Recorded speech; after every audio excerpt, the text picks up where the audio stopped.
से कश्मीर के लिए निकला है, जिसका नाम राहुल गांधी है, उसको ताकत देगा आपका दिया गया एक वोट। मैं आज शैलेश के लिए वोट मांगने नहीं आया। मैं जानता हूं शैलेश को आप जिता रहे, लेकिन मैं शैलेश के लिए ज्यादा समर्थन इसलिए मांगने आया हूं कि मैंने राहुल गांधी के साथ पैदल चल के देखा है। हर दिन 25 किलोमीटर का मतलब समझते हैं आप? हर दिन पिछले 80-82 दिन से 25 किलोमीटर रोज वो आदमी चल रहा है। क्यों?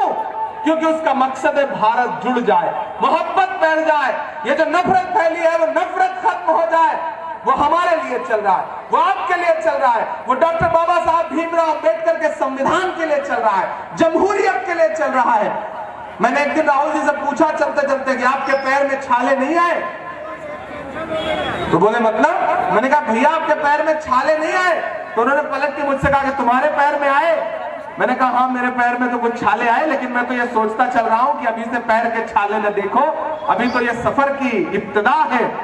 तो उन्होंने कहा कि इमरान मेरे पैर में छाले नहीं आए, क्योंकि मुझे परवाह जो हिंदुस्तान के दिल में छाले पड़े हैं उनकी है, मैं इसलिए चल रहा हूं।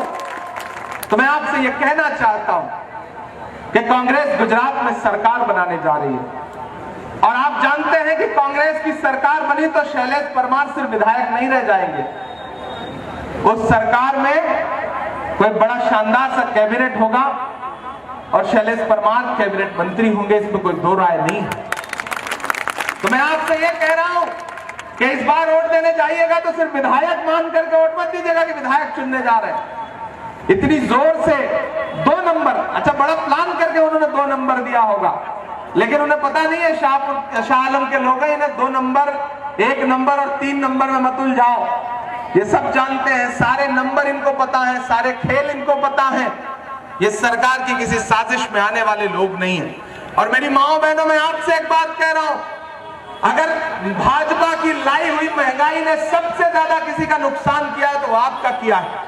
याद करिए आज से 6 साल पहले जब आप आटे के डब्बे में रसोई में पैसा छुपा के रखती थी शौहर से, घर वाले से, कि बुरे दिन में काम आएगा, मुसीबत में काम आएगा, पल्लू में बांध के रखती थी कि बच्चों के काम आएगा। लेकिन एक दिन रात के 8 बजे भाइयों बहनों टीवी चैनल पे नमूदार हुए 6 साल पहले, और उन्होंने कहा कि आज से 500 और 1000 का नोट बंद। याद है कि नहीं? आपके पल्लू में जो बंधा पैसा था उसको उन्होंने छीना और छीन करके उद्योगपतियों के बैंक में डलवा दिया। उसके बाद यह अहमदाबाद है, यहां व्यापारी भी रहता है, छोटा व्यापारी रहता है। आपकी कमर थोड़ी सीधी हो रही थी, आप उस सदमे से उबर रहे थे कि फिर वो एक टैक्स ले आए जिसका नाम है गब्बर सिंह टैक्स, जीएसटी लगाई और पूरा व्यापार बर्बाद करके रख दिया। फिर उसके बाद देश थोड़ा उबरता, उससे पहले महंगाई। याद करिए कांग्रेस के शासनकाल में जो डीजल पेट्रोल 55 रुपए 58 रुपए में मिलता था, आज वो 100 रुपए के पार है। जो रसोई का तेल, रसोई गैस तो 1100 की हो ही गई, सालन बनाने के लिए, सब्जी बनाने के लिए जब आप सुबह कढ़ाई में सरसों का या खाना का तेल डालती हैं ताकि सब्जी बना सके तो उसके साथ आंसू भी गिरते हैं। क्यों? क्योंकि जो तेल 100 रुपए से सस्ता था, 70 रुपए में था, 80 रुपए में था, आज वो 200 रुपए के पार पहुंचा दिया।